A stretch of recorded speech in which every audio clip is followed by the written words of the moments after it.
सकरात ने एक बार कहा था, अगर कोई गधा मुझे लात मारता है तो क्या मैं उस पर मुकदमा करूंगा, शिकायत करूंगा या उसे वापस लात मारूंगा।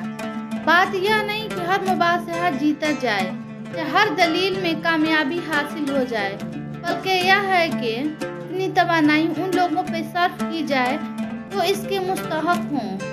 जहालत चीखती है बल्कि अक्ल खामोश रहती है। जब किसी के पास देने के लिए तौहीन और शोर शराबा के सिवा कुछ न हो तो सबसे ताकतवर जवाब खामोशी है। अपनी बेटियों को इस काबिल ज़रूर बनाएं कि कम अज़ कम वो 2 वक्त की रोटी और एक छत के लिए किसी जाहिल ज़हनी मरीज़ के साथ पूरी ज़िंदगी गुजारने पर मजबूर ना हो। अच्छी बीवी की फ़राइज़ में कहीं भी मर्द के जूते और गालियाँ खाना शामिल नहीं। किसी से बदगुमान होने से बेहतर है कि आप कुछ देर खामोशी अख्तियार करें और दूसरे इंसान के बारे में कुछ ना सोचें, क्योंकि वक्त ऐसा हथियार है कि बाज़ औक़ात हमारी बदगुमानियाँ को हमारे मुंह पर मार देता है और बाज़ औक़ात हमारी खुशफहमियाँ हमारे कदमों में डाल जाता है। अल्लाह पाक सबको अपनी हिफाजत में रखे, आमीन।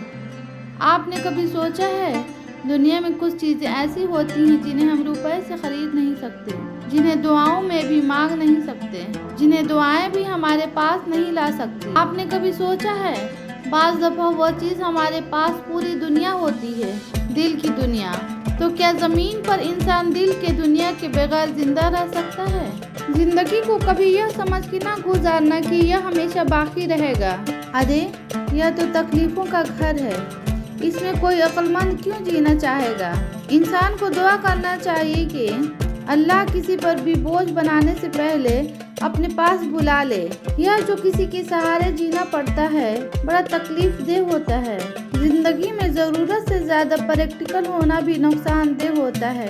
इंसान को थोड़ा अफसाना भी होना चाहिए। आपकी ज़िंदगी में कुछ ऐसा ख्वाब भी होना चाहिए कि जब भी आप ज़िंदगी की भाग दौड़ से थक जाएं तो आंख बंद करने पर यह